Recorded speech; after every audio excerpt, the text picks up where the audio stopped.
Hey there, in this tutorial I'll show you step by step on how to play music in Roblox in 2026 using supported in-game features and music systems available in certain games.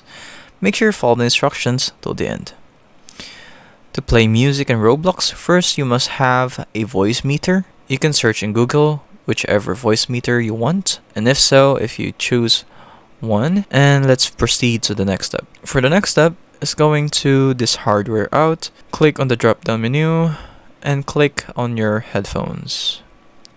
After clicking on your headphones, go to your Roblox settings, and input device, go to your voice meter out A1. And if that didn't work, you can always choose any of the voice meter out to test if it is working or not.